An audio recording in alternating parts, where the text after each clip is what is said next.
Hi, honey. Hello. I'm up to it. And you?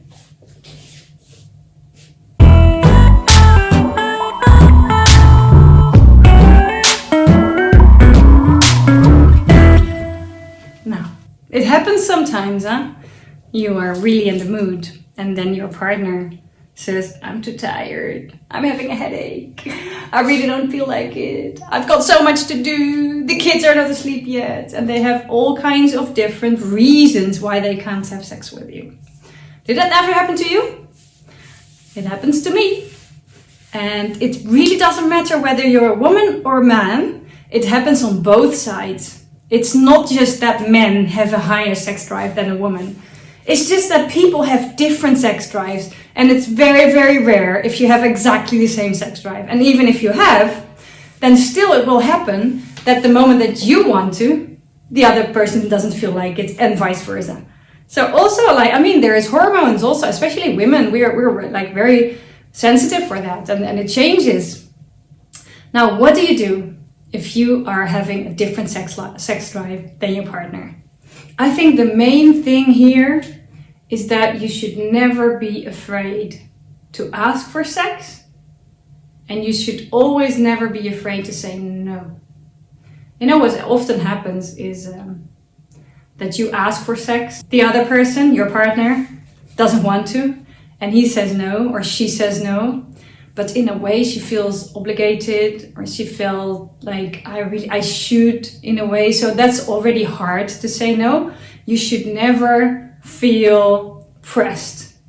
You should be able to say no. Because if you're not able to say no, that's also not allowing your partner to ask for it. Can you see that?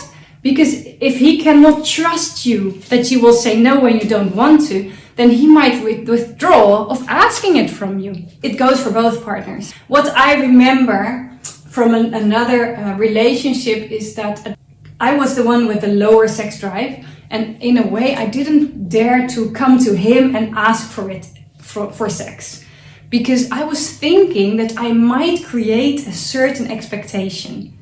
And in a way I was managing expectations, but that's the point. Because I had the lower sex drive, he had the higher sex drive. And then I didn't want to come to him. But at one point he was also very hesitant to come to me to ask for sex, because he got no a lot of times. So it didn't work. And if we would only have discussed it, that would have been so much better. What I think that what is a great tip to do if you have a lower sex drive, the moment that you feel like it, take the other person into it, share it. And he also has the right, I'm just talking he and she, but your partner has the right to say no, even when you're feeling like it. It's like, oh honey, I really would love to, but I just can't at this moment. That it's fine.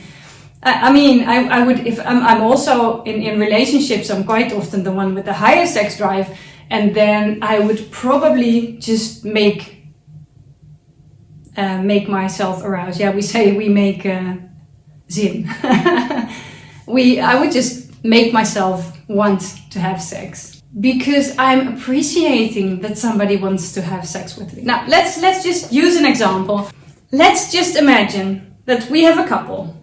The man wants twice a day sex, and the woman wants twice a week sex, right? So the man wants 7 times more sex than the woman, on average. That's what he says. It's normal. Maybe it's not what it is. Now, what we tend to do as people is that we judge either the woman for not wanting to have enough sex, or we judge the man and we say, you can't have that much sex. But the point is, it's both right. Those can both exist next to each other. It's what there is. And you don't need to change for it. All you need to do is find a way that it works for both of you. Now, the woman wants to have sex twice a week. That would be enough for her. Now, here's the thing. The man said, I really don't want to have sex with her if she doesn't feel like it. And there he also thinks her short. Because the woman, she said, for me twice a week would be fine. But I can I love to serve him, and I love to give him what he wants and what he needs, and I love to be there for him. So I'm totally fine with having sex because he wants it. So, and then it ups to 4 times a week. Now there's still a gap, right? You see that. Now there's a few things that you can do. You don't have to agree with that's it. You don't have to be frustrated and leave it like this. There's things that you can do about it. First of all, there's this wonderful thing, and it's called porn. And I know that people say like porn is horrible and it's gonna kill your relationship. I believe that it doesn't have to be, as long as it's transparent and it's in the open. If you have to hide it from your wife or from your partner, let's put it that way, because I know also women who watch porn. I watch porn. I love porn. It's very exciting. Porn can be wonderful, but the moment that you have to hide it from your partner, then something is wrong. But it's not the porn, it's the hiding. If you can do it in the open and you can make an agreement on it that says like, listen, woman, I mean, I know that you want more sex than I can give you or I'm willing to give you. Would it be an idea if you just used porn for it? That's totally fine. There's other ways that you can work. Also, of course, there is, you can think about having another person in your relationship, but it is not like this, that your wife only gives you twice a week sex and you need twice a day, that you can say to her, listen, woman, I'm just going to give you twice a week and give you your sex and then we'll be fine and I can have the sex with somebody else.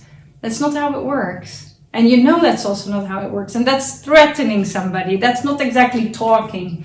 There's other ways that you can work with it. I told you porn is a way that you can handle it. It can work totally fine. And especially if you say like, I'm just going to watch the porn that you love. And I know that my wife is totally not into it.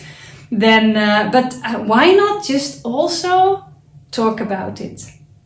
What would it be like if you could share afterwards that you watched something and that you could tell your wife, like, really, honey, I know you didn't feel like it, and so I asked you, and you didn't want to, so I watched some porn and it was such a turn on, and I had this amazing orgasm.